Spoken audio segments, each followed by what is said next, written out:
నమస్తే. Welcome to ఫిటికస్ homeopathy. నేను మీ రిషి. ఇక ఈరోజు మనతో పాటు ఉన్న సీనియర్ డాక్టర్ భరద్వాజ గారు హోమియోపతి. అయితే హోమియోపతిని ఎందుకు నమ్మాలి? అసలు హోమియోపతిలో ఏమేం ట్రీట్మెంట్ ఉంటాయి? అలోపతి కన్నా హోమియోపతి చాలా బెస్ట్ అని చెప్పేసి కూడా డాక్టర్ గారు చాలా ఇంటర్వ్యూలో ఇవ్వడం జరిగింది. అయితే ఇందులో భాగంగా అసలు హోమియోపతిని ఎందుకు నమ్మాలి? హోమియోపతిలో ఎలాంటి డిసీజెస్‌కి ట్రీట్మెంట్ ఎలా ఉంటది? అనే దాని మీద కూడా మనకు క్షుణ్ణంగా వివరించడానికి ప్రముఖ హోమియోపతి డాక్టర్ భరద్వాజ గారు మనతో పాటు ఉన్నారు. వారిని అడిగి తెలుసుకుందాం. సార్ నమస్తే అండి. నమస్తే అండి. ఎలా ఉన్నారు? బాగున్నానండి. అంటే ప్రముఖంగా హోమియోపతిని ఎందుకు నమ్మాలసలు? ఫస్ట్ ఆఫ్ ఆల్ ఇంకోటేందంటే, ఇది అనాథగా వస్తున్న ట్రీట్మెంట్ గూడా. ఒకప్పుడు సిద్ధ, తర్వాత నెక్స్ట్ ఇంకా ఈ కొన్ని ఇవి ఉండేటివన్నమాట. ఆ తర్వాత ఇది మూలికలతో చేసినేటివి ఆయుర్వేదిక్ అని జెప్పేసి. ఆ తర్వాత మారుతున్న టెక్నాలజీ ప్రకారం గూడా హోమియోపతి ఆ మధ్యలో వచ్చింది. కొంతమందికి చికెన్ గున్యా గూడా వీటన్నిటితో గూడా హోమియోపతి నయం చేయడం జరిగింది. కానీ ఇంత అడ్వాన్స్‌గా ఉన్న ఈ సమాజంలో హ్మ్. హోమియోపతి ఎందుకు అడ్వాన్స్ కాలేకపోతుంది? దాన్ని ఇంకా వెనకడుగే ఎందుకేస్తున్నారు?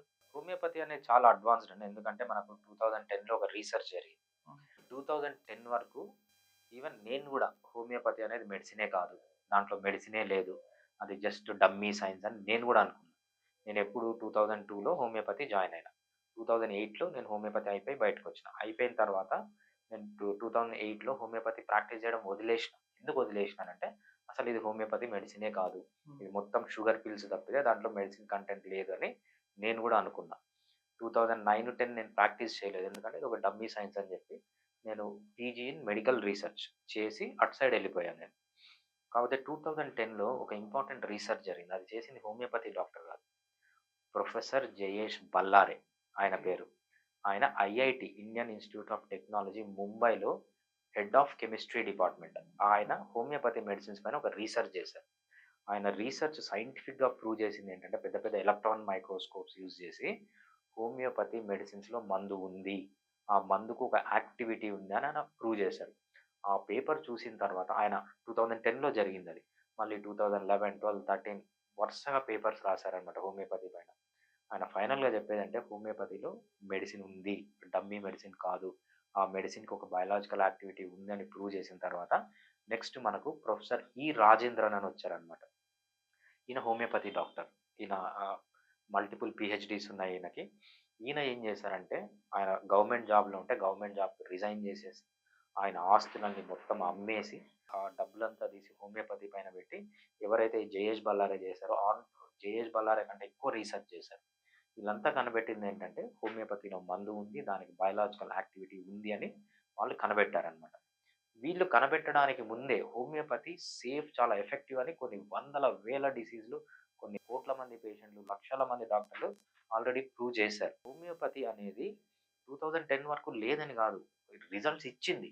హ్మ్. కానీ ఆ రిజల్ట్స్ ఎట్టొచ్చినాయని ఎవరికీ తెలీదు 2010 వరకు. ఈ రీసెర్చ్ ఏం చేసిందంటే సైంటిఫిక్‌గా ఆలోచించే వాళ్ళకి ఒక బేస్ అనేది ఇచ్చిందనమాట. నో, ఇది మీరు కట్టుకథలు కాదు. ఇది ప్రూఫ్ ఉంది అని 2010 నుంచి ప్రూవ్ అయింది కాబట్టి హోమియోపతి 2010 ముందు వేరే, హోమియోపతి 2010 తర్వాత వేరే. 2010 తర్వాత మనకు అడ్వాన్స్‌డ్ మెడిసిన్స్ వచ్చాయి హోమియోపతిలో. మనము ఇండియాని ఏమంటామంటే ఎపి సెంటర్ ఆఫ్ హోమియోపతి అంటున్నాం. ఎందుకంటే ఇండియాలో జరిగేంత రీసెర్చ్, ఇండియాలో జరిగేంత మెడిసిన్స్ హోమియోపతిలో అడ్వాన్స్‌మెంట్ ఇంకా ఏ కంట్రీలో లేదు.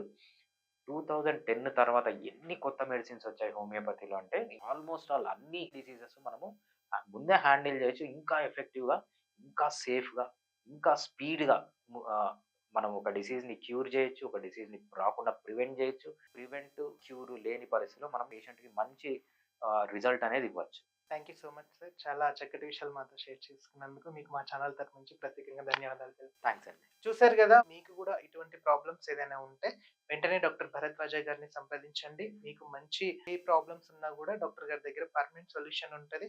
లేట్ చేయకండి. మీ ఆరోగ్యం మీ చేతుల్లో ఉంది కాబట్టి థాంక్ యూ సో మచ్. మరిన్ని అప్డేట్స్ కోసం మా ఛానల్‌ని సబ్స్క్రైబ్ చేసుకోండి. Thank you so much.